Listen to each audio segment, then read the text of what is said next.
नमस्कार. संवाद प्रतिवाद या कार्यक्रमामध्ये आपल्या सगळ्यांचं स्वागत. अनेक विषय आता चर्चेला येत असतात, कारण आता हा सध्या माहिती तंत्रज्ञानाचा जमाना आहे आणि एकूणच संपर्क क्रांती झालेली आहे. लोकांच्या हातात मोबाईल आहे, व्हॉट्सअप, सोशल मीडिया आहे. त्यामुळे रोज चर्चेला अनेक विषय येत असतात.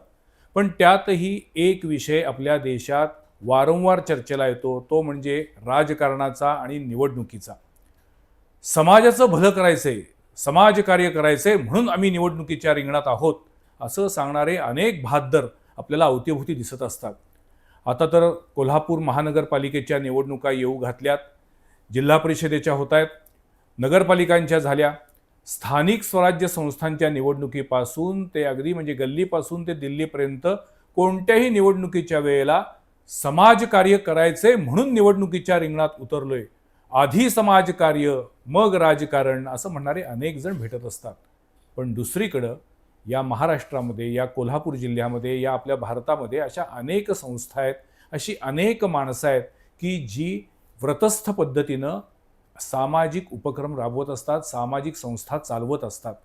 अनेक अडचणी असतात, पण घेतलेला वसा टाकायचा नाही या भावनेतून या सामाजिक काम करणाऱ्या संस्था डोंगरा एवढं पर्वता एवढं काम करतायत. कुठेही गाजावाजा नसतो, प्रसिद्धीची हौस नसते, त्याच्यातून काही स्वतःला मिळवायचं नसतं, पण ती संस्था जगली पाहिजे, टिकली पाहिजे आणि खरोखर ज्यांच्यासाठी म्हणून आपण काम करतोय त्यांच्यापर्यंत त्या संस्थेचे उपक्रम किंवा त्या संस्थेचे फायदे पोचले पाहिजेत, यासाठी त्यांची धडपड असते. कोणकोणत्या क्षेत्रात अशा संस्था आहेत? तर मला वाटतं सगळ्या क्षेत्रात आहेत.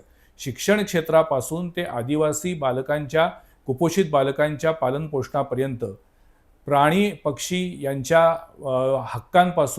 हक्कांसाठी लढणाऱ्या लोकांपासून ते अगदी पर्यावरण रक्षणाबद्दल अनेक क्षेत्रांमधल्या ज्या सामाजिक संस्था आहेत, या सामाजिक संस्थांची सर्वसामान्य लोकांना ओळख करून देण्यासाठी गेली 21 वर्ष महाराष्ट्रात एक उपक्रम होतोय, ज्याचं नाव आहे देणे समाजाचे.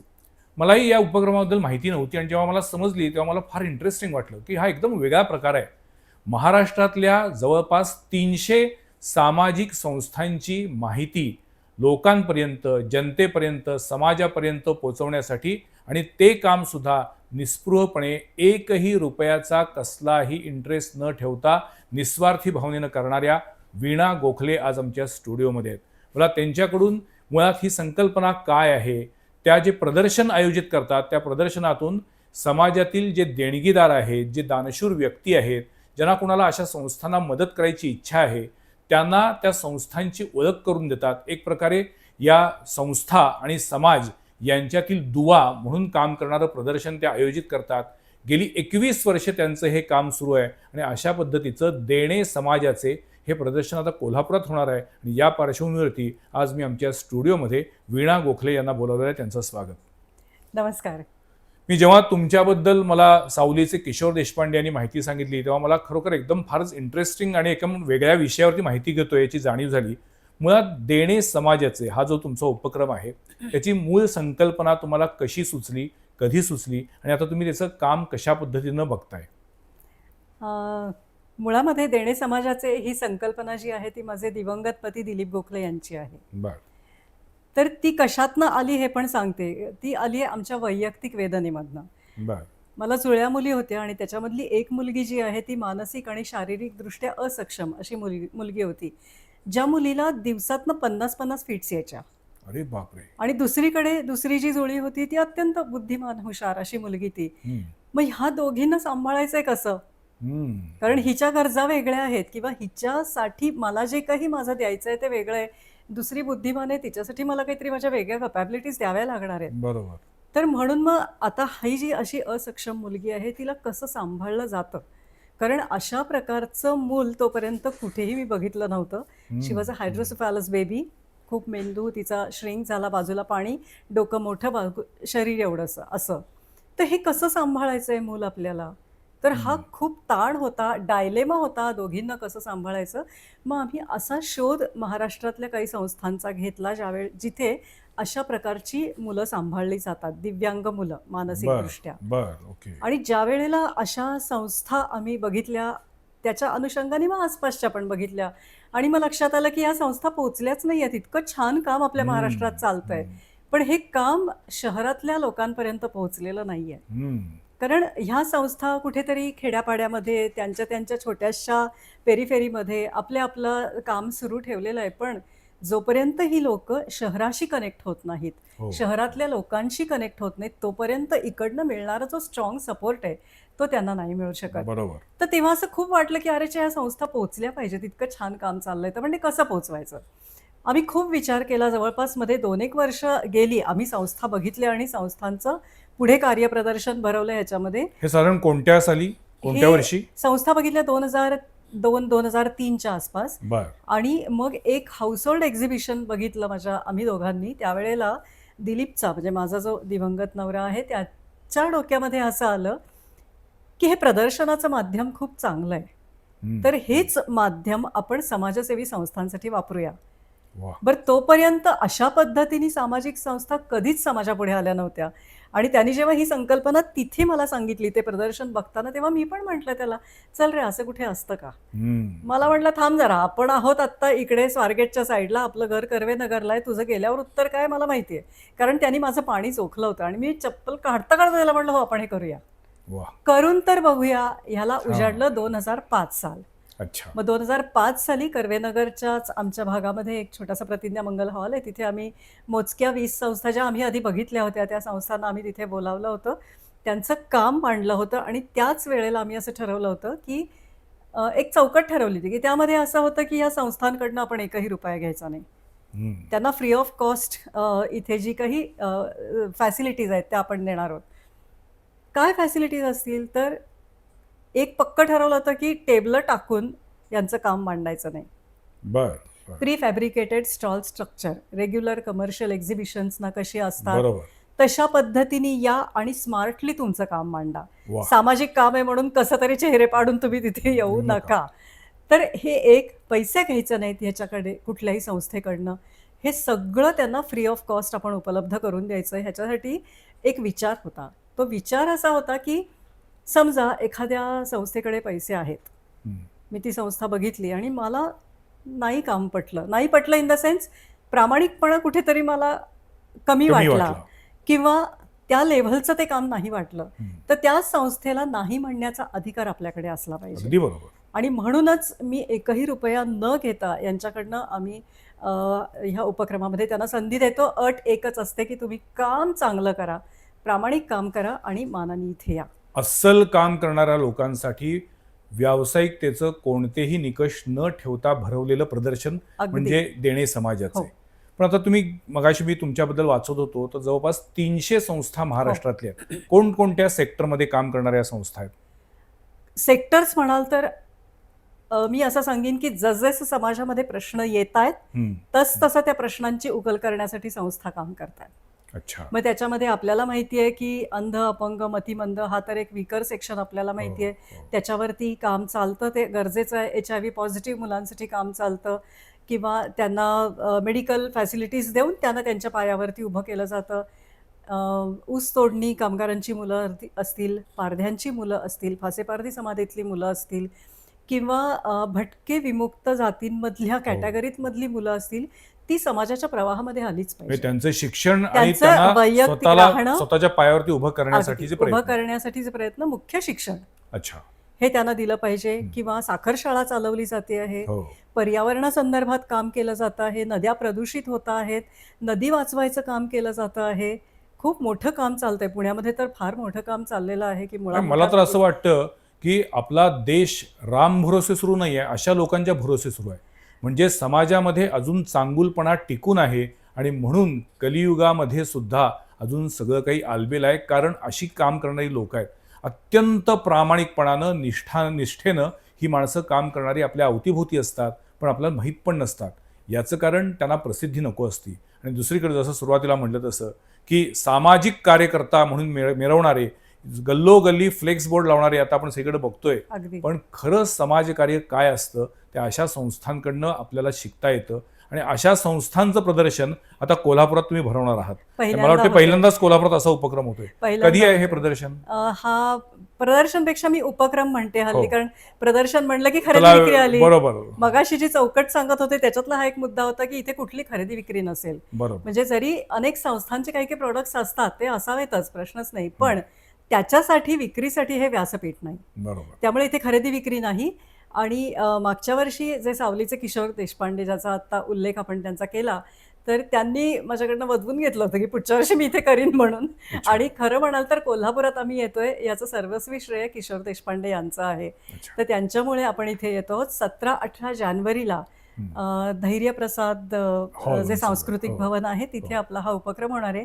सकाळी 10 ते रात्री 9 अशी वेळ असणार आहे त्याची. या तुमच्या जे काही प्रदर्शन मेळाव्याच्या उपक्रमामध्ये हां. साधारण किती संस्था आता कोल्हापुरामध्ये सहभागी होणार आहेत? प्रत्येक वर्षी, म्हणजे कुठलंही वर्ष घ्या, प्रत्येक वर्षी 25 संस्था हा आमचा निकष आहे. आणि महाराष्ट्रातल्या किती शहरांमध्ये असं हा उपक्रम होतो? ऍक्च्युली खूप नाही होत. आपण पुण्यामध्ये ते 21 वर्ष करतो. बर मुंबईला केलं आपण, पार्ल्याला 5 वर्ष. बर गेली आता अजून 5 वर्ष ठाणे मुलुंड ह्या परिसरामध्ये होतंय. आणि आता आम्ही पहिल्यांदा कोल्हापुरामध्ये येतो आहोत. आणि सगळ्यात महत्त्वाचा मुद्दा म्हणजे गेल्या 21 वर्षामध्ये वीणाताईंनी राज्यातल्या अशा सगळ्या सामाजिक संस्थांना 22 कोटींची आर्थिक मदत मिळवून दिलेली आहे. त्याच्यामध्ये कोणतंही कमिशन असत नाही. एकही रुपयाचा आर्थिक व्यवहार त्या स्वतः त्यामध्ये इंटरेस्ट घेत नाहीत. आणि आताच त्यांनी सांगितलं, या उपक्रमासाठी ज्या सहभागी होणाऱ्या संस्था आहेत त्यांच्याकडून सुद्धा एक नया पैसा घेतला जात नाही. हे प्रदर्शन ज्यांना बघायला यायचे त्यांच्यासाठी कोणतेही तिकीट असत नाही. कधीच नाही. म्हणजे तुम्ही उलट या पहा, या. त्या संस्थांची माहिती घ्या आणि एक जागरूक नागरिक म्हणून अशा संस्थांच्या कामाला हातभार लावा, एवढीच त्यामध्ये अपेक्षा असते. कारण मी म्हटलं असं की खूप काही चांगलं काम घडत असतं पण आपल्याला माहीतच नसतं. म्हणजे कोल्हापुरामध्ये सुद्धा इतक्या अनेक चांगल्या संस्था आहेत, प्रचंड मोठं काम होतंय, पण अनेकांना ते माहीत नसतं. वीणा गोखले यांच्या या देणे समाजाचे या उपक्रमातून आपल्याला महाराष्ट्रातल्या अशा अनेक संस्थांची माहिती होणार आहे. तुम्ही आत्तापर्यंत जे काही महाराष्ट्रभर फिरलेला आहात हो. त्याच्यात तुम्हाला स्वतःला तुम्ही अत्यंत भारावून गेलात अशा कुठल्या संस्था सांगता येतील किंवा त्यांचं काम सांगता येईल? खरं म्हणाल तर प्रत्येक संस्थेच्या इथे गेले की मी भारावते. खरंच सांगते. हो. कारण ती व्यक्ती जे काम करते ते मी नाही ना करू शकत आहे. हो खरं आहे. त्यामुळे भारावले पण प्रत्येक ठिकाणी येतं. म्हणजे कित्येक वेळेला मी असं, एकतर संस्था आहे आपल्याकडे अहिल्यानगरच्या जवळ, रस्त्यावरती ज्या मनोरुग्ण स्त्रिया, मनोरुग्ण पण नाही म्हणणार मी, आघात होतो काहीतरी कुटुंबामध्ये आणि ती बाई तिचं मानसिक स्वास्थ्य हरवते. ती वेडी नसते, पण अशा बायकांना सांभाळलं जातंय. त्या बायकांना तिथे ट्रीटमेंट दिली जाते. त्यांना त्यांच्यासाठी व्होकेशनल ट्रेनिंग सुरू केलं जात आहे. बर आणि मग त्या बायकांना पुन्हा त्यांच्या कुटुंबामध्ये पुनर्वसित करण्यासाठी प्रयत्न केला जातो. आणि ज्या कुटुंब, म्हणजे जे कुटुंब अशा बाईला स्वीकारत नसेल त्यांना मग तिथे तहहयात सांभाळलं जातं. अच्छा. ही संस्था मी बघून आले तर मी पुण्याला जाईपर्यंत रडत होते. खरं आहे. माणसं अफाट काम करत अफाट असतात. कामं चाललेली आहेत. आज सियाचीनमध्ये आपले सैनिक हकनाक ऑक्सिजनच्या कमतरतेमुळे मृत्युमुखी पडतायत. त्यासाठी ऑक्सिजन जनरेशन प्लांट्स उभे केलेले 3 एका बाईनं. बर सुमेधा चिथडे नाव आहे तिचं हो, आणि सिर्फ हो, नावाची हो. संस्था ती चालवते. बरोबर. तर अशी संस्था ती बाई उभी करते. तिच्या पती आता नाही येते, हो. पण हे काम त्या दोघांनी सुरू केलं. आणि आलं तरी का डोक्यात त्यांच्या ऑक्सिजनसाठी आपण काम करावं. कोल्हापुरातली संस्था आहे ना, WFS आहे, की आपले सैनिक तिकडे लढता आहेत पण त्यांची कुटुंब तर इथे आहेत. हो. मग कुणाला मेडिकल इमर्जन्सी येते, शाळांच्या फिया भरायच्या असतात, कॉलेजमध्ये काही त्या बाईला उभं करायचं असतं, काही दुःखद घटना घडली घरामध्ये, तर ह्यासाठी ती संस्था काम करते. सावलीतले आपले देशपांडे, किशोर हो. देशपांडेंची ती तर, असं कोण काम करतं. खरं आहे. आणि हा प्रश्न इतका दिवसेंदिवस वाढत चाललेला आहे. बेडरिडन पेशंट्स असतील, निराधार आजी आजोबा असतील, कुठे जायचं त्यांनी. त्यामुळे कुठली ही पण सावली बघून मी घरी चालले तेव्हा पण मी अखंड रडत होते. मला सहनच होईना की समाजामध्ये काय प्रश्न आहेत खरं आहे. की घरातला माणूस घरामध्ये सामावला नाही जाऊ शकत आहे आता. ही फॅक्ट आहे. खरं आहे. खरं आहे. अशा कितीतरी क्षेत्रामध्ये लोक कामं करत आहेत. आता पर्यावरणासंदर्भात तर काम प्रचंड करण्याचं गरज आहे. कारण जितक्या प्रमाणामध्ये आपण ओरबाडतोय निसर्गाला, तो त्याची बरोबर फळं देतोय. Yes, आपल्याला खरं भोगावीच लागतायत ती हो, फळं. हो. काय जंगलं राखली पाहिजेत. आज अकोल्यामध्ये आमचं काम करतोय तर तिथे तो जंगलं राखतो आहे. शाळेतल्या कॉलेजमधल्या मुलांना जंगलामध्ये घेऊन त्याची माहिती देऊन हे का राखायचं आहे, हम्म. देवराई राखली जात आहेत. हो. हे किती मोठं काम आहे हे. आणि ना हे सगळं शाळेतल्या वयापासनं मुलांमध्ये हा. झिरपायला पाहिजे. माझं काय म्हणणं आहे की मुलं चांगली आहेत हो सगळी, पण आई वडिलांकडे तेवढी जागृती आहे का? खरं. म्हणजे खरी शिक्षित कोण व्हायला पाहिजे, तर आई आई-वडील. वडील शिक्षित व्हायला पाहिजेत. आई वडिलांकडे जर ती दृष्टी असेल, तर मुलांमध्ये ती येणारच संवेदना आहे. असेल, तर ती मुलांमध्ये झिरपणार. पण आपल्याकडे झालंय काय की आपण सगळेजण आपण आपलं आपलं एक विश्व ठरवून घेतलंय, आपल्या आपल्या चौकटी ठरवून घेतल्या, त्याच्या बाहेर जावंसं वाटतच नाही. आणि मग समाजकार्य करतो असं केवळ आणून दाखवायची गोष्ट नसते, नसतेच ती ती. आतून आतून आली येते. पाहिजे. तर आणि तरच ते होतं. आणि अशी अनेक माणसं आहेत की जी झपाटून काम करतायत. आणि म्हणून मी सुरुवातीला म्हटलं की अशी अशी माणसं आहेत आपल्या अवतीभोवती, म्हणून हा सगळा समाजातला चांगुलपणा अजून टिकून आहे. खरं. पण मला सांगा की खरं. तुम्ही आता जे हे उपक्रम जो काही राबवता, या उपक्रमात गेली 25 वर्ष तुम्ही काम करताय. या संस्थांना आर्थिक मदतीची गरज असते. हो. मग तुम्ही आत्तापर्यंत जे काही 22 कोटी रुपये मिळवून दिलेले आहेत, हे देणारे लोक कोण आहेत? हा खूप छान प्रश्न आहे. मला हा प्रश्न नेहमी आवडतो. याचं कारण असं आहे की आपल्याला नेहमी वाटतं की संस्थांच्या पाठीशी उभी राहणारी गडगंज प्रॉपर्टी असलेली लोकं असतील. हम्म, हम्म. ह्याला पूर्णतः छेद देणारी आता इथून पुढे मी जे सांगणार आहे ते सांगणार आहे. कोण देतं? 5 वर्षाची चिमुरडे ते 96 वर्षाचे आजोबा, ही एवढी रेंज आहे दात्यांची. हम्म. काय करतेय 5 वर्षाची मुलगी? तिची आई तिला सांगून आलेली आहे, इथे घेऊन आलेली आहे, आपल्याला एका प्रदर्शनाला जायचंय. मग तिची लिस्ट तयार आहे, मला कानातलं घ्यायचंय, गळ्यातलं घ्यायचंय, अमकं ढमकं.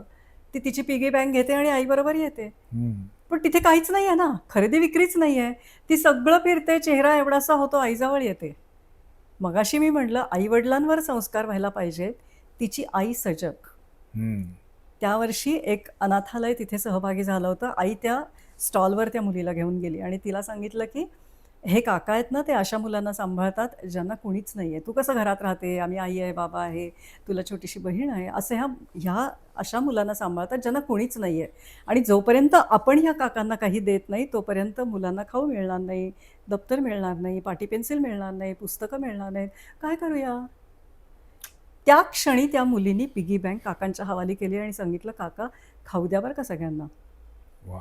शाळेमधला एक कॉलेजमधला जस्ट 11वी-12वीतला मुलगा सॅक लावलेला उपक्रम बघायला येतो, कुठून तरी सबबमधनं आलेला येतो, सगळा उपक्रम बघतो आणि जाताना माझ्या स्टॉलवरती येतो आणि माझ्या व्हॉलेंटिअरला म्हणतो मला देणगी द्यायची आहे. हम्म. तिला आश्चर्य वाटतं. ती म्हणते देणगी कुठून, म्हणजे आईबाबांनी दिलेत का पैसे, तू कुठून देणार आहे? त्या मुलाचं उत्तर मला इतकं शहाणं करून गेलंय आणि इतकं समृद्ध करून गेलंय की याच्यासाठी केला होता अट्टाहास. तो मुलगा म्हणाला की मी सबबमधनं आलोय कुठून तरी वाकडहून, मला 30 रुपये लागलेत आत्ता येताना, जाताना मी पायी जाणार आहे आणि वाचलेले 30 रुपये ह्या उपक्रमाला देणार आहे. हे काय आहे? आज 30 कोटीपेक्षा जास्ती रुपये मिळाले मला. खरंय. अजून एक छोटीशी गोष्ट, आम्ही त्यावेळेला हर्षल हॉलमध्ये पुण्यामध्ये करायचो, आता आम्ही निवारामध्ये करतो. हर्षल हॉलच्या मागेच मोठी करिश्मा सोसायटी आहे. तर बाहेरचा बोर्ड बघून करिश्मा सोसायटीमध्ये घरकाम करणाऱ्या 4-5 बायका बोर्ड बघतात देणे समाजाचे, उत्सुकतेपोटी आतमध्ये येतात आणि आतमध्ये येतात त्या इतक्या भारावतात. बघा आपल्या घरात काम करणाऱ्या बायका किती पगार असेल, 1500, 2000, 2500, 3000. हां, हो. त्या प्रत्येक बाई त्यातली 50-50 रुपये काढून देते आणि सांगते, ताई आम्ही एवढंच करू शकतो. याच्या अगेन्स्ट अंगावर हिरे माणिक मोती घातलेल्या बायका येतात, मस्तपैकी छान बघतात बिकतात, एकही रुपया न देता निघून जातात. एखादा सेल्फी काढत असतील, सगळं फोटो घेत फोटो असतील. लगेच तो पोस्ट करायचा असतो ना हो. सोशल मीडियावरती. हो. आम्हाला सामाजिक ही जाणीव लोकं आहे, आहेत. ही दाखवायची गोष्ट नसती, ती जगायची गोष्ट असते. अशा अनेक डोनर्स बद्दल मला खूप आवडतं बोलायला. असे किती डोनर, एक आजोबा आहेत वयोवृद्ध, 96 वर्ष, आता 5 वर्ष नाही 96 वर्ष, व्यवस्थित पैसा बिसा राखून आहेत, त्यांच्या मुलांना काही गरज नाही, ते त्यांचं. त्या आजोबांनी काय केलंय, एक रक्कम त्याची एफडी केली आहे, बर. त्याचं व्याज भरभक्कम येतं.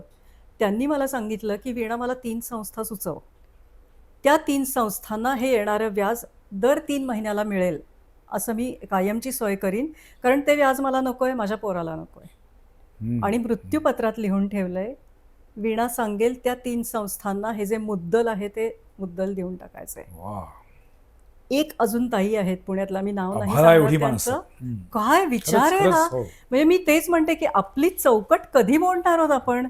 मी माझं आणखीन माझे प्रश्न, मला हे हे हवंय ते अवघड हवंय, आहे. ही न संपणारी न यादी संपणारी आहे. गोष्ट पण आहे. आपल्या बरोबरीनं अवतीभोवती काही माणसं सगळं सोडून सगळं विसरून समाजासाठी काम करत असतात. त्यांना आपण हातभार लावू शकतो, त्यांना खारीचा वाटा देऊ शकतो, आणि असं जर केलं तरच हे चक्र चालू राहणार चालू आहे. राहणार आहे. आणि ती गरज आहे. म्हणजे त्या ताईंनी काय म्हणजे मी केलं, एकीकडे असं म्हणतो बरं का वीणाताई, की आपल्या समाजामध्ये वृद्धाश्रम वाढतायत, लहान मुलांचे अनाथाश्रम वाढतायत, वाढतायत. ही अभिमानाची गोष्ट नाही, नाहीच आहे. ही आपल्याला लाज वाटणारी अशी खरंच आहे. गोष्ट आहे. ज्या समाजामध्ये वृद्धाश्रम वाढतायत, ज्या समाजामध्ये अनाथाश्रम वाढतायत, तिथे आपण सगळ्यांनी याचा विचार केला पाहिजे की अशा संस्था आपल्याला जगवायच्या नाही आहेत, पण ज्या संस्था आहेत त्या व्यवस्थित टिकल्या पाहिजेत. याचं कारण तिथं असणारी जी माणसं आहेत की ज्यांना कोणी नाही आहे, त्यांना असं वाटता कामा नये की आम्हाला कोणीच नाही आहे, तर हा सगळा समाज समाज आहे ना काळजी हेच माझं घ्यायला. कुटुंब आहे, ही ही अशी भावना खरं. निर्माण करण्याची जबाबदारी तुमची आमची असते. अगदी आणि खरं. वीणाताई त्यासाठी गेली 21 वर्ष प्रयत्न करतायत. स्वतः 1 रुपया घेत नाहीत, किंबहुना स्वतःची पदरमोड करून वेळ खर्च देऊन. म्हणजे सध्याच्या काळामध्ये सगळ्यात कॉस्टलीएस्ट काय असेल तर वेळ. वेळ. आणि आज वीणाताई तेवढ्यासाठी संबंध महाराष्ट्रात फिरतात, वेगवेगळ्या संस्थांचं काम स्वतः जाऊन बघतात. ते काम खरोखर जेन्युइन स्वरूपात सुरू आहे का नाही याची खात्री पटल्यानंतर त्या संस्थेला जास्तीत जास्त मदत मिळावी यासाठी त्या संपूर्ण महाराष्ट्रभर फिरत असतात, उमरे झिजवत असतात. पण मला सांगा, हे 22 कोटी रुपयांची जी रक्कम आहे, याच्यामध्ये तुम्ही CSR फंड्समधून पण काही पैसे घेतलेले आहेत काय, कशा पद्धतीने काही केले? प्रमाणामध्ये CSR आहे, नाही असं नाहीये बरं का, पण तुलनेने प्रमाण कमी आहे. कारण काय होतं, ज्या वेळेला पुण्यामध्ये हा उपक्रम होतो त्यावेळेला पुण्याच्या जवळपासच्या संस्थांनाच CSR दिला हो जातो. हो. बीडमधली संस्था आहे तर तिला पुण्यामधनं CSR फारसा मिळत नाही. हम्म. मला नेहमी असं वाटतं की एक कंपनी एका संस्थेशी जोडली जाण्यापेक्षा 100 रुपये देणारे जर का 100 हात जोडले गेले, बरोबर. माझं म्हणणं नेहमी तेच असतं, मी संस्थांनाही तेच सांगते की पैसा बघू नका, काम करताय, पैसा येणार आहे. बरोबर. माझं म्हणणं असतं की जास्तीत जास्त लोक कशी संस्थेशी जोडता जोडली येतील. जातील. कारण मी खरंच सांगते तुम्हाला की अशा चांगली लोक जर संस्थेशी जोडली गेली तर त्यांना मिळणारं जे व्हिजन आहे, ह्या लोकांकडनं जे संस्थांना व्हिजन मिळतं, मार्गदर्शन मिळतं, त्याच्यावरती पुनरुज्जीवित झालेल्या अनेक संस्था असतात अशा. बर. कारण कसं आहे, ही लोक त्यांच्या स्पेक्ट्रममध्ये त्यांना वाटतंय तसं असं नाही आहे. ज्या वेळेला एखादा एक्सपर्ट ओपिनियन तुम्हाला मिळतो, एखादी एक्सपर्ट कौशल्य असलेली व्यक्ती तुमच्याबरोबर ती जोडली जाते, त्यामुळे एक वेगळं डायमेन्शन तुमच्या विचारांना मिळतं. हम्म. पण या ज्या याची काही एक कथा आहे. हो बोला ना. वेळ असेल तर मी हो जरूर सांगणार. जरूर. एकतर मी बोलते खूपच. नाही जरूर बोला. तर बीडमध्ये एक संस्था आहे शांतीवन नावाची. बर. ती संस्था ज्यावर्षी देणे समाजाचे उपक्रमामध्ये सहभागी झाली होती, त्यावेळेला एक सुरेश जोशी नावाचे काका हा उपक्रम बघायला आले होते आणि त्यांना आवडलं त्या संस्थेचं काम. तिथे ऊसतोडणी कामगारांची मुलं असतील, तमासगीर स्त्रियांची मुलं असतील, कारण बरं. त्या अशा वेगवेगळ्या गावोगावी हो, फिरतात, फिरत मुलांची शिक्षणं होत नाहीत, तर ती मुलं तिथे सांभाळली जातात. खूप छान काम चाललंय तिथे. तर ते काका ज्या वेळेला हा उपक्रम बघायला आले आणि त्यांना असं वाटलं की ह्या संस्थेला आपण मदत करावी. मग काय मदत करायची आहे, बोलले संस्थेशी, सगळं छान बोलले. त्यांच्या लक्षात आलं की इथे पाण्याचं दुर्भिक्ष आहे, पाण्याचा प्रश्न आधी सोडवला पाहिजे इथे. हम्म. मग ते काय म्हणाले, मी मदत करतो पण मी संस्था बघायला येईन. हम्म. मग ते संस्था, आणि हेच अपेक्षित आहे मला की बरोबर. तुम्ही नुसतं डोळे झाकून नका मदत करू. ते संस्था बघायला गेले. गेल्यानंतर ते म्हणाले की मी आत्ता 5 लाख रुपये देतो, बर. इथे शेततळं बांधलं गेलं पाहिजे. क्या बात है. शेततळं बांधलं गेलं 5 लाख रुपयामध्ये. खरी इंटरेस्टिंग घटना पुढे घडली. त्यांनी अजून एक, त्यांचं एक मित्र आहेत, तर त्यांचा ट्रस्ट आहे, हम्म. त्या ट्रस्टला ह्या संस्थेशी जोडून दिलं. अट एकच, आसपासच्या गावामध्ये शेततळी बांधली गेली पाहिजेत. बर. अशी जवळपास 35 शेततळी बांधली गेली. हां, आणि ज्या वेळेला मी हे स्वतः बघितलेले, माझ्याकडे फोटो पण आहेत, संपूर्ण महाराष्ट्र काही वर्षापूर्वी दुष्काळाने होरपळत होता, त्यावेळेला ह्या शेततळ्यावर फुललेल्या मोसंबीच्या बागा, खाली झोपून मोसंबी तोडाल इतकी मोसंबी लगडली होती. वा. हे कसं घडतं? म्हणून मी जे म्हणते ना की व्हिजन हो पाहिजे. हो. तर हे आता संस्था काम करतच होती ना, नव्हती का करत, पण पाण्याचा प्रश्न सोडवल्यामुळे इतक्या त्या मोसंबीच्या आता 75 लाखाचं उत्पन्न मिळालं. माय गॉड. देणाऱ्याचे हात हजार, दुबई माझी जन होई. हे पाहिजे आहे. खरं. म्हणून मी म्हणते की पैसा मला सांग 22 कोटी मी जेव्हा म्हणते ही डॉक्युमेंटेड फिगर आहे माझ्याकडे. ह्याच्या 5 पटीने जास्ती मिळालेत संस्थांना. कारण तुम्ही ज्या वेळेला एखाद्या संस्थेशी जोडले जाता देणे समाजाचे मधनं, त्यावेळेला तुम्ही मला कळवता किंवा संस्था मला कळवते की एवढे एवढे ह्यांनी डोनर आहेत त्यांनी दिले. पण तुम्ही जेव्हा तुमच्या मित्राला सांगता, हो. मैत्रिणीला सांगता, तुमच्या घरामध्ये ते देतील ती मदत माझ्यापर्यंत पोहोचत नाही. आणि आपल्या समाजात अशी पण काही लोक आहेत की जी सांगतात की आम्हाला सांगू मदत नका. करायची आहे, पण आमचं नाव द्यायचं नाही. मी कोल्हापुरामध्ये ज्या काही सामाजिक संस्थांशी निगडीत आहे, तर असे अनुभव मला कोल्हापुरात सुद्धा मिळाले आहेत. म्हणजे एकीकडं छोट्या छोट्या गोष्टीसाठी प्रसिद्धी पाहिजे म्हणून हपापलेली माणसं, आणि दुसरीकडं प्रसिद्धी परांगमुख आणि खरोखर निष्काम कर्मयोगावरती विश्वास ठेवून काम करणारी माणसं, ही दोन्ही प्रकारची माणसं आपल्या समाजात आहेत. पण मला तुम्हाला असं विचारायचं आहे की हे काम अतिशय तसं म्हटलं तर जोखमीचं आहे. खरंच. याचं कारण का? तर बऱ्याचदा अशा संस्थांमधले आर्थिक गैरव्यवहार सुद्धा महाराष्ट्रानं बघितलेले आहेत. सो तुम्ही जेव्हा एखादी संस्था बघता किंवा त्यांना तुमच्या प्रदर्शनामध्ये सामावून घेता, तेव्हा त्या संस्थेची काय म्हणू विश्वासार्हता विश्वासार्हता. तपासण्यासाठी तुम्ही काय करता? त्यांच्याकडं चॅरिटी कमिशनरकडं नोंद असणं आवश्यक आहे का? त्यांच्याकडं ATGचं लायसन्स असणं आवश्यक आहे का? FCRA आता म्हणजे गेल्या काही Foreign- वर्षामध्ये त्याच्यावरती Foreign म्हणजे funding. म्हणजे परदेशातून जर परदेशात. देणगी घ्यायची असेल तर FCRA तुम्हाला आवश्यक असतं. तर ते आता अतिशय स्ट्रिक्ट केलं आहे, Strict त्याचे नॉर्म्स खूप कडक केले आहेत. तर ह्या सगळ्या गोष्टी तुम्ही पण तपासता का? अर्थातच मी तपासते.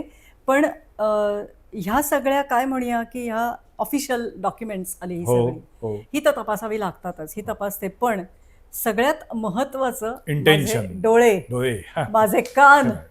हे इतके जागृत असतात, मी बारीक सारीक गोष्ट सुद्धा माझ्या नजरेतनं सुटत नाही. आणि मग आणि ह्या हेतू निर्मळ संस्थांचा असेल तर ते कळतं. कळतं. कळतं. आणि बाईला तर तो सिक्स सेन्स आहे, नक्कीच नक्कीच. नक्की कळतं. आणि त्याच्यापेक्षा उलट असं म्हणेन, हेतू जर निर्मळ नसला तर ते अधिक लवकर कळतं. आणि म्हणजे काहीतरी लबाडी आहे, काहीतरी स्वार्थ आहे, हे लगेच समजून लगेच येतं. कळतं. किंवा लपवा छपवी थोडक्यात. म्हणजे कसं असतं बघा ना, मी जेव्हा संस्था बघायला जाते ना, तर त्यावेळेला कधीतरी सांगून जाते, कधीतरी दारात दत्त म्हणून उभी राहते, असंही होतं. एक संस्था मी असं सांगून गेले, कारण इंटिरियर भागामध्ये होती ती संस्था पण तमासगीर स्त्रियांच्या मुलांना सांभाळणारी. तो स्वतः तमासगीर स्त्रीचाच मुलगा, तो ते काम करत होता. मी अशी संध्याकाळी 5:30च्या सुमाराला वगैरे गेले, तर मला जे डोक्यामध्ये दृश्य होतं त्याला संपूर्णतः छेद देणारं दृश्य दिसलं. 5:30ची वेळ, मुलं जर आहेत तर ती समोरच्या ग्राउंडवर खेळताना नकोत का? हो. सगळी मुलं खाली मान घालून लाईनीत बसवलेली, आणि खाली काय पाटी पेन्सिल काय. ह्याचा अर्थ न कळणे इतकी मी बुद्धू नाहीये. त्या व्यक्तीला आज तागायत तिथे मी एंट्री दिलेली नाही. म्हणजे तुम्ही ते दाखवण्यासाठी निर्माण आहे. केलेला दिखावा येतो. हे कळतं ना. करेक्ट, अगदी मी बरोबर. मुद्दाम जेवायच्या वेळेला का जाते? हम्म. तुम्ही मुलांसारखंच आणि मुलांबरोबरच जेवण बरोबर, वाढताय बरोबर. का माझं जेवण आतमध्ये वाढलं जातंय ऑफिसमध्ये वा, वेगळं? बर. हे किती भीषण आहे ना. खरंय खरंय. आणि मग म्हणून मी म्हणलं की मी ते official documents can be managed. हो त्याला खरंय. किती व्हॅल्यू द्यायचं हे मला फक्त, आणि आसपासचा समाज या संस्थेबद्दल काय काय बोलतोय, बोलतोय? त्या गावात गेल्यावरती हे जास्ती महत्वाचं वाटतं मला. बरोबर. बरोबर. आणि मला सांगायला पण त्याच वेळेला मी अत्यंत- तुम्हाला थांबवतो की काही वेळा असं असतं की अनेकांना ते बघवत नसतं काम. हो. त्यामुळे मुद्दाम एखाद्या संस्थेची बदनामी करणारे पण महाभाग असतात आपल्या समाजात दुर्दैवानं. असतात, पण त्यांच्यावर किती विश्वास ठेवायचा हे आपल्याला लगेच म्हणजे कळतं. तो बॅलन्स तो विचार balance आपल्याकडे असला पाहिजे. पाहिजे. मी जे दृश्य बघतेय संस्थेमधलं हे दृश्य, आणि ही व्यक्ती मला सांगते, ही कुठे कम्पेरेबल आहे का?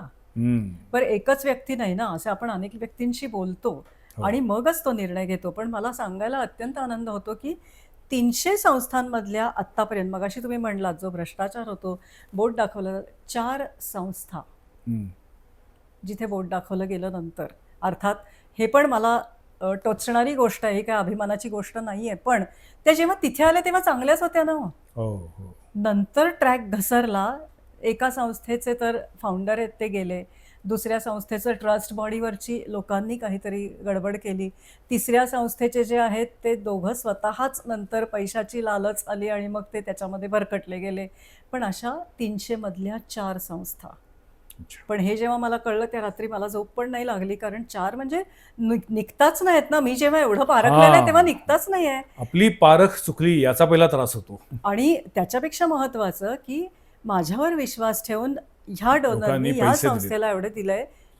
काय गेले ना आज त्याचे कमावलेले कष्टाने कमावलेले पैसे असे गेले. नाही, लोकांचा चांगुलपणावरचा विश्वास उडू शकतो उडतो. त्यातून. पण सुदैवाने असं आहे, की म्हणजे वीणा म्हणजे कोण तर विश्वासार्हता असं पुण्यामध्ये आहे.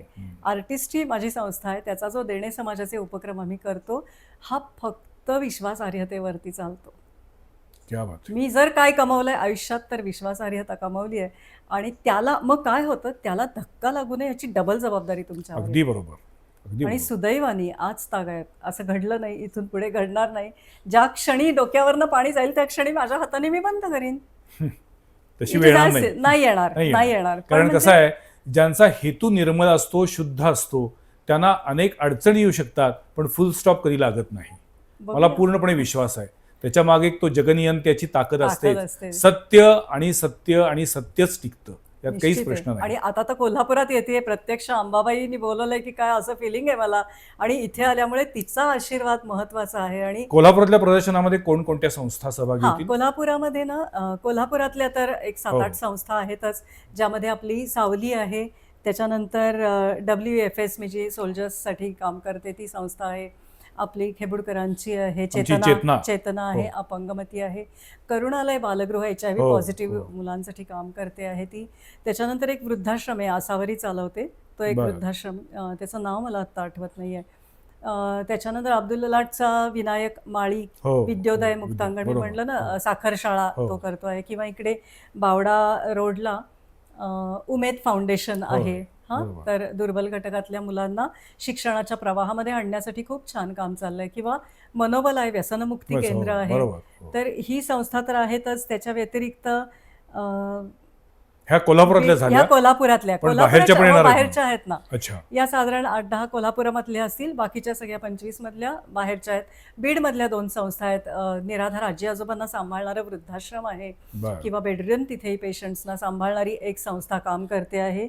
किंवा ठाण्याच्या इंटिरियर भागामध्ये, आदिवासी भागामध्ये, मोखाडा जवारी ह्या भागामध्ये आदिवासी बायकांचं सगळं आयुष्य पाणी आणण्यासाठी जायचं.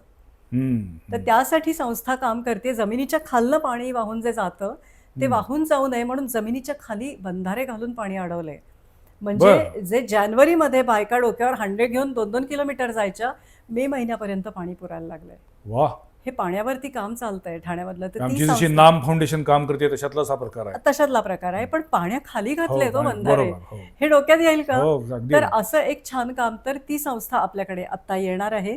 त्याच्यानंतर मगाशी मी अकोल्यातला म्हटलं की वन वाचवा, जंगलामध्ये मुलांना घेऊन जाऊन ती जंगल राखण्यासाठी मुलांना उद्युक्त केलं जातंय. त्याच्यानंतर रस्त्यावरती भिक्षेकरी भीक मागतात. हो. तर त्यांनी भीक मागू नये, त्यांनी त्यांचं काहीतरी छोटासा व्यवसाय त्यांना उभा करून दिला जातो. बर. आणि असं भिक्षेकऱ्यांचा डॉक्टर असलेला डॉक्टर अभिजित सोनवणे यावर्षी इथे येणार आहे. त्याला क्या बात आहे. भिक्षेकरांचं डॉक्टरच म्हटलं जातं. तर अनेक भिक्षेकऱ्यांना त्यांनी भिक्षा सोडा आणि हा काहीतरी रोजगार सुरू करून दिलेला आहे. पुण्यामध्ये ही वा. संस्था आहे त्याची. त्याच्यानंतर पशु पक्षी प्राणी, तर हे अनाथ काही होतात अशांना श्रीगोंद्यामध्ये संस्था आहे. किंवा जखमी होतात त्यांना त्यांच्यावरती उपचार केले जातात, पुन्हा निसर्गाच्या अधिवासामध्ये त्यांना सोडलं जातं. ही एक संस्था श्रीगोंद्याची आत्ता येणार आहे. त्याच्यानंतर गोशाळा, अच्छा. देशी गायींचं संवर्धन करणारी संस्था आहे. ती आहे पैठणच्या जवळ पारुंडी गाव आहे. बर. तर तिथून ती संस्था येणार आहे. किंवा खाटकाकडे ज्या गायी जातात, तर गाईला नाही ना आपल्याकडे म्हणायचं, हो. तर त्या सगळ्या गायांना भाकड गायी आहेत, हो, बरोबर. काही मिळणार नाहीये नाहीये. त्याच्यातनं. उलट चाऱ्याचाच कितीतरी हजारो रुपये खर्च त्याला आहे, पण तो करतो आहे आज हा मुलगा. आमच्याकडे कोल्हापुरामध्ये रमाकांत कांबळे आमचा मित्र आहे, हां, त्याचा हा सूर्योदय ट्रस्ट आहे. अच्छा, तिथे काटेभोगाव आहे, तिथेही त्यांना अशा भाकड भाकड गायींना जवळपास 200 ते 250 भाकड गायी तो सांभाळतोय. क्या बात, आम्हाला त्याच्याबद्दल नेहमी अभिमान वाटतो. क्या बात. खरंच आहे, खूप चांगलं काम खरंच करतात काम चांगलं आणि हे आहे. प्रचंड मोठं काम करत असतात. त्यासाठी डेडिकेशन असतं. डेडिकेशन लागतं. आणि मी जे काम केलेलं आहे त्याच्यावरती, त्या कामावरती निष्ठा असते, त्या कामाबद्दल पूर्णपणे प्रामाणिक भावना असते आणि म्हणून वर्षानुवर्ष ही माणसं आयुष्य वाहून घेतात त्या कामासाठी. खरंय. आणि या अशा सगळ्या माणसांना आपण भेटण्याची संधी आज आपल्याला वीणाताईंनी दिलेली आहे. पण मला तुम्हाला असं विचारायचंय की समजा मला पैसे देता येत नाहीयेत एखाद्या संस्थेला, हा. पण मला त्या संस्थेशी निगडीत काहीतरी काम करायचे, मला जोडून घ्यायचे, असा काही तुम्ही एक ब्रिज तयार करू शकता का? असा ब्रिज म्हणजे मी असं सगळ्यांनाच आपल्याला आवाहन करीन की तुम्ही जरूर या. आल्यानंतर संस्थेचे कार्यकर्ते पदाधिकारी आलेले तिथे, तुम्ही त्यांच्याशी बोला, त्यांच्या गरजा जाणून घ्या आणि मग तुम्हाला कळेल की मी कसं उपयोगी पडू शकतो. म्हणजे मी पैसे देऊ शकत नाही, पण माझ्याकडे एखादी वस्तू आहे ती मी त्याला देऊ वस्तू शकतो. देऊ शकता, धान्य देऊ शकता, हा. कौशल्य देऊ शकता. माझ्याकडे समजा वेळ- केळीची झाडं आहेत आणि मी जर त्यांना सांगितलं की मी दर महिन्याला तुम्हाला केळी पाठवेन इतकी, बस. हा सुद्धा एक प्रकारे खूप मोठी वेळ- संवेदना आहे. संवेदना आहे, ती वेळ वेळ देऊ देऊ शकतो त्या संस्थेच्या कामासाठी. माझं म्हणणं एकच आहे, आलात ना की तुम्हाला कळेल की मी काय देऊ शकते, पण मी नाही हो, सांगू हो, शकणार. हो. हा, एक साधी आता 2-3 घटना मी सांगते की असं कॉलेजमधला एक ग्रुप आला होता. बरं. तर त्यातली जी एक मुलगी आहे ना, तर ती मुलगी जर्मन शिकलेली. तर ती म्हणाली की मी वस्तीतल्या मुलांना जाऊन दर शनिवार रविवारी जर्मन शिकते. क्या बात है, हे काय आता हे मी कसं जबरदस्त. सांगणार हो, आहे? खरंय खरंय.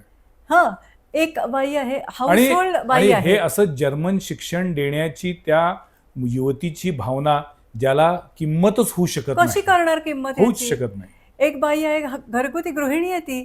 ती म्हणली माझं जेव्हा सामान भरते तेव्हा 5 किलो तेलाचा डबा मी जास्तीचा मागवते. आज अनेक वर्ष झाली पुण्याजवळ एका संस्थेला 5 किलो तेलाचा डबा दरमहा. ही किती सोपी धान्य बँक चालवते आहे ठाण्यामध्ये. माझी मैत्रीण आहे ती उज्ज्वला बगवाडे. तर तिने काय सुरुवात केली, मुठमुठ धान्य द्या आणि मग काय करायचं, ते धान्य गोळा करायचं आणि ज्या संस्थेमध्ये मुलं सांभाळली जातात किंवा स्त्रियांना सांभाळलं जातं, रोजची धान्याची गरज भागते. अन्नपूर्णा झाली आहे ती. हो. आज धान्याची गरज भागवली जाते. किती सोपं काम आहे ना ते असं. तर असं तुम्ही काही करू शकता. तुम्ही तुमचा वेळ, एक माझ्याकडे 50शीचे गृहस्थ आले होते. तर ते सगळं प्रदर्शन बघितलं, माझ्याकडे आले, म्हणाले की खूप छान वाटतंय मला हे सगळं. भरपूर पैसा कमवला, स्वतःचा व्यवसाय, समाधान नाही होत आहे. म्हणलं मग एक उपाय सांगते. त्या वर्षी तिथे एक संस्था आली होती, त्यांना शिकवायची खूप आवड. बर. तर ती संस्था काय करते, तर ज्या ग्रामीण भागातनं मुलं मुली पुण्यामध्ये शिकायला येतात, त्यांची राहण्याची व्यवस्था असेल, त्यांची शिक्षणाची व्यवस्था असेल, त्यांची फीची व्यवस्था असेल, असं करून आज हजारो मुलं तिथनं शिकलेली आहेत. तर मी म्हटलं तुम्ही या संस्थेशी जोडून घ्या. आणि ते त्या मुलांना इंग्लिश आणि मॅथमॅटिक्स ही 2 विषय शिकवायला लागले. त्यांचा व्हिडिओ आहे माझ्याकडे. जे समाधान मी शोधत होतो ते समाधान मला आज लाभलं. हे कसं मोजणार? दुसरा प्रश्न, बऱ्याच लोकांच्या मनात असतं की हे सगळं समाजकार्य वगैरे कधी आहे माहिती आहे का, भरल्या पोटी. आम्हाला आमचे रोजचे जगण्याचे प्रश्न आहेत, आम्हाला इच्छा आहे खूप काही द्यायची, खूप काही करायची, पण आम्ही आमच्या आयुष्यामध्येच इतके बांधलो गेलेलो आहोत, आम्हाला आमच्या आयुष्यातलेच एवढे काही प्रश्न सतावतायत, भेडसावतायत की आम्ही नाही दुसरीकडे लक्ष देऊ शकत. तुमचं काय मत आहे? माझं म्हणणं आहे की तुम्ही तुमच्या उमऱ्याच्या बाहेर बघितलंच नाहीये जगात काय प्रश्न आहेत ते. त्यामुळे आपलं त्यामुळे दुःख तुझं मोठं व्हायला लागतं. मी माझी गोष्ट, म्हणजे मला ग्लॉरिफाय नाही करायचंय, मी माझी गोष्ट का सांगते की हे सत्य आहे. माझ्या जेव्हा पदरात अशी मुलगी होती त्यावेळेला होती म्हणजे आता नाहीये, ती मुलगी गेली ना. आता 14 वर्ष होती, जी आजारी मुलगी हो. जिच्यामुळे हे काम सुरू झालं, ती 14 वर्ष होती, ती गेली. दुसरी मुलगी माझी छान डॉक्टर झाली, तिचं सगळं सेटल झालं, ते झालं. पण माझ्याकडे जेव्हा अशी मुलगी मला सांभाळायचं कळलं त्यावेळेला मी हादरले होते ना. सायकियाट्रिस्टची ट्रीटमेंट घेईपर्यंत माझी मजल गेली होती. पण मी अशी बाई एकदा बघितली ज्या बाईच्या दोन्हीही मुली अशा आहेत आणि ती बाई 20 वर्षात घराबाहेर पाऊल टाकू शकलेलं नाहीये. काय कुरवाळशील तुझं दुःख? आणि त्याच्या उलट काही दिवसांपूर्वी आम्ही याच संवाद प्रतिवादमध्ये मुंबईतील 2 अंध भगिनींना बोलवलेलं होतं, ज्या एक मुंबईतील पार्ले कॉलेजच्या इतिहास विभाग प्रमुख आहेत. आहा. त्या स्वतः अंध आहेत. त्यांची भगिनी, त्याही जन्मजात दोन्ही मुली अंध, आणि त्या दोन्ही मुली आणि त्यांच्या मातोश्री आई. या तिघांचा मी कार्यक्रम केला. क्या बात आहे. देव कुठं असेल तर तो अशा माणसांच्या रूपातून निश्चित भेटतो असं असतो. मला वाटतं. भेटतो. आणि ना तुम्ही तुमचं दुःख जितकं कुरवाळाल तितकं तुम्हाला ते हो, ग्लॉरिफाय हो. वाटतंय. जे माझंच दुःख, हो. अरे असं नाहीये. मला, मी नेहमी तेच सांगते, उमऱ्याबाहेर बघा म्हणजे कळाल की तुम्ही किती सुखी सुखी आहात. आहात. त्यामुळे स्वतःचे प्रश्न कुरवाळत बसूच नका तुम्ही. तुमच्यापेक्षा जगामध्ये प्रचंड दुःख आहे. पण हे एकतर इथे भिडलं पाहिजे किंवा समजून तरी घेतलं पाहिजे. तुम्हाला इथं भिडलंय म्हणून तुम्ही हे करताय, निश्चित पण त्याच वेळेला आपल्याला सगळ्यांना पोटापाण्याचा पण प्रश्न असतो. निश्चित आहे. त्यासाठी तुम्ही तुमच्या स्वतःचा करिअर म्हणून काय करता मग? कारण हे काय तुमचं करिअर हे नाहीये, माझं करिअर यातनं तुम्ही एकही नया पैसा मिळवत नाही, घेत नाही. मग तुम्ही हे सगळं चालवता कसं? माझं घर कसं किंवा आता तुम्ही चालतं? जिथे एक्झिबिशन घेणार आहे हां. कोल्हापुरामध्ये, हं. तर मग इथल्या त्या धैर्यप्रसाद हॉलचं भाडं असेल किंवा त्यांना जो तिथला इन्फ्रास्ट्रक्चर करून द्यावा असेल, हो. त्याचा खर्च कसा मला भागवता? तर खर्च येतोच, कारण 7-8 लाख रुपये खर्च येतो तो एक कसा उपक्रम भागवता करायला. मग? आम्ही लोकांना सांगतो की जसं तुम्ही संस्थांना मदत करता तसं आर्टिस्ट्री संस्थेला पण मदत करा, कारण तुम्ही बरं. दिलेल्या मदतीतनंच हा उपक्रम चालू राहणार आहे. आणि मला सांगायला अत्यंत आनंद होतो की 2005 मध्ये ज्या लोकांनी मला पुण्यामध्ये मदत केली आहे, ती लोक 21 वर्षानंतर आजही ह्या उपक्रमाच्या पाठीशी आहेत. वाह! ती विश्वासार्हता, पुन्हा मी म्हणते, त्यांना माहिती आहे की इथे मिळालेला 1 रुपया, हिला दिलेला 1 रुपया इकडे तिकडे जाणार नाही. त्यामुळे ती लोकं मदत करतात. दरवर्षी नवीन लोकं जोडली जातात. त्यामुळे पुण्यातला खर्च आमचा भागतो. मला कोल्हापुरामध्ये थोडी धाकधुकी पैशाची आहेच आहे, कारण इथे नाही आहे ना माहिती अजून कोणाला हे. हं, हं. त्यामुळे इथे कोणाकडे मी जाणार आहे पैसे मागायला, मला माहिती नाही आहे. पाऊल उचललेलं आहे आणि माझी पक्की खात्री आहे की अंबाबाईच्या कृपेने, त्याच्या साथीने आणि दिलीपच्या सगळ्या बेस्ट विशेषनी आम्ही नक्की यशस्वी होणार. कसे मला माहित नाही, पैशाच्या दृष्टीने. कोल्हापूरमध्ये तुम्हाला Implementation. इतका चांगला अनुभव येईल की तुम्ही म्हणणार की मी दरवर्षी कोल्हापूरमध्ये हे प्रदर्शन लावणार, आणि हेही मला खात्री आहे हे कोल्हापूरकरांसारखे दिलदार आणि उदार खरं मनाचे आहे. लोक नाहीत, त्यामुळे ते उत्स्फूर्तपणे अनेक संस्थांना मदत करतीलही. खूप पुन्हा म्हटलं की जेव्हा उद्देश चांगला असतो, उद्देश आहे. निर्मळ असतो, त्यावेळेला 100% अनेक हात पुढे येत असतात. निश्चित, पण फक्त अशा लोकांपर्यंत पोहोचण्यासाठी तुमच्यासारख्या वाहिन्यांनी आज हात पुढे 100%. केलाय. म्हणून तर मी So जेव्हा हे पण समजलं, देणे समाजाचंच वाटतं मला, कारण आपण आता इतर ठिकाणी आपण वाहिन्या बघतो काय करतायत, आणि ह्या वाहिन्याबद्दल पण मी बघितलेलं आहे, ऐकलेलं आहे, आणि त्या बॅकग्राऊंडवरती मला हे वेगळे पण जास्ती जाणवतं की आज एका 24 तासाच्या आतच आपण इथे भेटलो आहोत. काल बोललो काय, आज भेटलो काय. आणि मी तुम्हाला म्हटलं असं तुम्ही की हे जिथे केलं. अस्सल काम सुरू आहे, म्हणजे श्याम मनोहरांचं एक वाक्य आहे हो. हृदय नावाच्या नाटकामध्ये, की आयुष्यात अस्सल काम करता येईल अशी जगण्याची पद्धत शोधून काढली पाहिजे. क्या बात आहे. आणि मला असं वाटतं की आपल्याला नाही करता येत ना, तर कोणीतरी काम करते, खूप मोठं काम करते, खूप चांगलं काम चालू आहे, आपण त्याला खारीचा वाटा म्हणून जेवढं होईल तेवढी आपण त्याला साथ द्यावी. मी मदतचा शब्द म्हणणार नाही, आपण मदत देणारे फार छोटे असतो, आपण साथ द्यावी. आपोआप ह्या सगळ्या चांगल्या गोष्टींचा हळूहळू स्पीड वाढत जातो. खरं. कारण पुन्हा पुन्हा मी म्हणतो, या जगात चांगुलपणा आहे म्हणून हे जग चालू आहे, नाहीतर मग आतापर्यंत प्रलय आलाच असता. नक्कीच. सो मला असं वाटतं की आता कोल्हापूरमध्ये 17-18 जानेवारी 17-18 जानेवारी 17-18 जानेवारीला देणे समाजाचे हे जे काही प्रदर्शन आहे, हे प्रदर्शन तुमच्या आमच्या संवेदनशील कोल्हापूरकरांनी जाऊन बघितलं पाहिजे. तिथे येणाऱ्या ज्या काही संस्था आहेत त्यांचं काम समजून घेतलं पाहिजे. मला तर बऱ्याचदा असं वाटतं, तुम्ही किती रुपयाची मदत देता, तुम्ही कोणत्या स्वरूपात मदत देता, हा पुढचा टप्पा आहे. पहिल्या टप्प्यामध्ये कुणीतरी आपलं काम समजून घेतंय, कुणीतरी आपल्या कामाला दाद देतंय, ही सुद्धा खूप खरंय. मोठी ऊर्जा असते. मी जे काही काम करतोय हे काम कुणासमोर तरी मला मांडता येते, कारण त्यामध्ये माझा कसलाही स्वार्थ नाही आहे. मी अतिशय निस्वार्थी भावनेने, निरपेक्ष भावनेनं काम करतोय, आणि ते कोणीतरी समजून घ्यायला आलेलं आहे. खरं. याच्यात नुसतं मोठं बळ मिळतं. त्यामुळे हे असं जे प्रदर्शन आहे किंवा ह्या प्रदर्शन किंवा उपक्रम आहे, आहे. या उपक्रमाला आपण सगळ्यांनी साथ दिली पाहिजे, एवढंच मला म्हणायचं आहे. शेवटी जाता आता तुम्हाला मला विचारायचं आहे, या सगळ्या प्रवासामध्ये आजपर्यंत गेल्या 25 वर्षामध्ये प्रचंड त्रास झालेला असा कुठला क्षण आहे का, आणि प्रचंड आनंद समाधान मिळालेला कुठला क्षण आहे? खूप असतील, पण त्यातला त्यात जो लक्षात राहिलाय. आधी आनंदापेक्षा एक तुम्ही योग्य ट्रॅकवर आहात, ही जी पहिली थाप पडली ना, हम्म, तो प्रसंग सांगते. हम्म, 2005 मध्ये आम्ही सुरू केला हा उपक्रम, आणि 2006 साल उजाडलं. हम्म. 2006 साली एक छोटंसं इनॉग्रल फंक्शन आपण करतो ह्या उपक्रमाच्या उद्घाटनाचं. तर ते ऑलमोस्ट संपत आलं होतं, आणि एक व्यक्ती, ज्या व्यक्तीला मी सायकलवरनं आलेलं बघितलं होतं, बरं त्या व्यक्तीने मला एक चिठ्ठी दिली आणि सांगितलं की मला 2 मिनिटं बोलायचं आहे.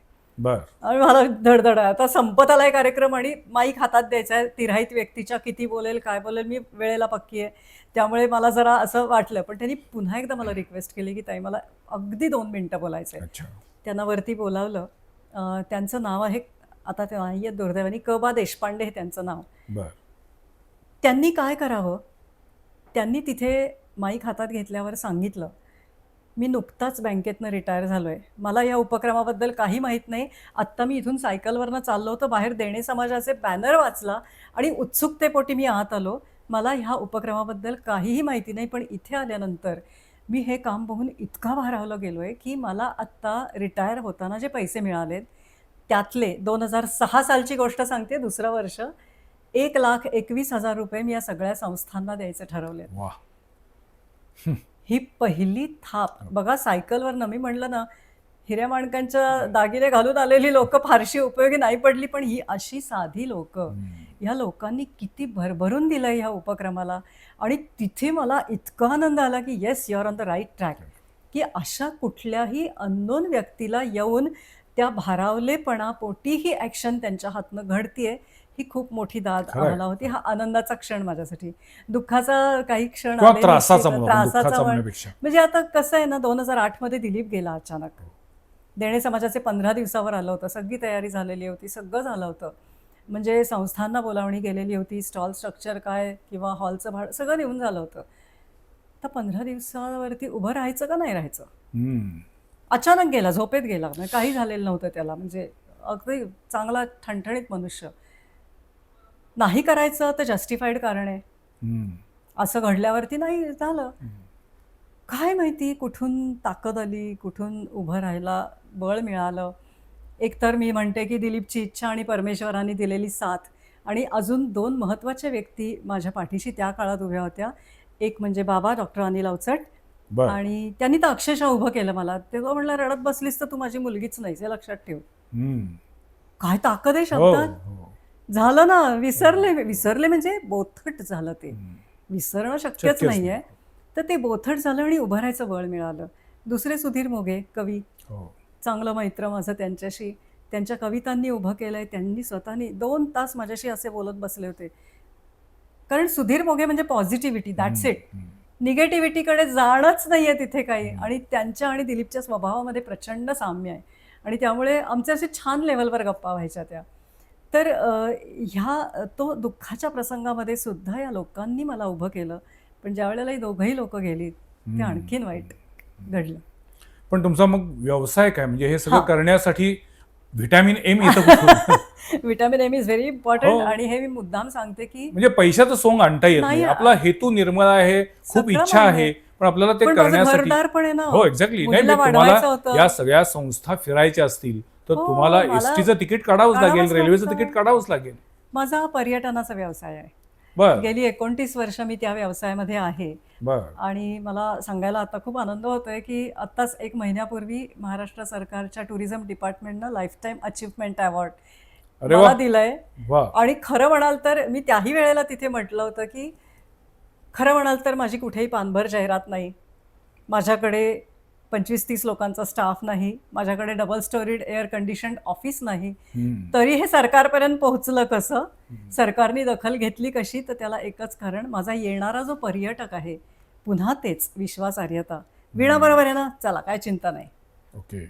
येणारा पर्यटक पुढच्या वेळेला 4 लोकांना घेऊन ट्रिपला येतो. आणि माझ्या ट्रिपचं वैशिष्ट्य असं आहे की प्रत्येक टूरमध्ये गायन, वादन किंवा नृत्य असा संगीताचा कार्यक्रम असतो रिनॉन्ड आर्टिस्टचा. सावनी शेंडे, उदय भवाळकर, मंजुश्री कुलकर्णी पाटील, मंजिरी, अशा प्रकारची लोक माझ्याबरोबर ती ट्रिपला आलेली आहेत, येतात चांगल्यापैकी. आणि म्हणजे पावसाळ्यामध्ये मल्हार उत्सव मी तर पन्हाळ्याला करते 25 वर्ष. बर. आणि तिथे पावसाळी वातावरणामध्ये मल्हार रागाची गायन वादनाची मैफिल असते पर्यटकांसाठी. वा. किंवा दिवाळीच्या निमित्ताने नाट्यसंगीत, सुगम संगीताची मैफिल असते. होळीच्या वेळेला कथक नृत्य, त्याला समुद्राची बॅकग्राऊंड असं. अच्छा. वा. ज्या निसर्गाने 7 सूर दिलेत त्या सुरांचा आनंद निसर्गात जाऊन घ्यायचा, हे थीम. स्वरांबरोबर विहार, ही संकल्पना. शेवटचा प्रश्न, तुम्हाला स्वतःला जर कुठल्या एखाद्या सामाजिक संस्थेशी पूर्ण वेळ कनेक्ट व्हायचं असेल तर कोणता सेक्टर निवडाल? सैनिकांसाठी, त्यांच्या जीवावर आज आपण इथे एवढ्या मारतोय, छान बसलोय, सगळं आहे. आज तो तिथे जर का मेंटली फ्री राहून काम करू शकत असेल तर आज आपण इथे श्वास घेऊ शकू.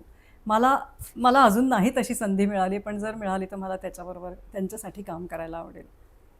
देणे समाजाचे या 2 शब्दातूनच खरं तर खूप काही अर्थ आपल्यापर्यंत पोचलेला आहे. कोल्हापूरमध्ये पहिल्यांदा हा उपक्रम होतोय आणि मला असं वाटतं की आपल्या सगळ्यांची एक नैतिक जबाबदारी आहे, मॉरल रिस्पॉन्सिबिलिटी आहे. जेव्हा समाजामध्ये असं काही खूप मनापासून, खूप प्रामाणिकपणानं, खूप तळमळीनं काम करणारी लोकं असतात, तेव्हा त्यांना तसाच मॉरल सपोर्टही हवा असतो. तो देण्यासाठी आपण सगळेजण एक जागरूक नागरिक म्हणून आपण त्यासाठी उभं राहिलंच पाहिजे. आपण नेहमी म्हणतो की मी या समाजात राहतो, माणूस समाजप्रिय आहे, माणूस हा एकटा राहू शकत नाही, तो कळपात राहतो.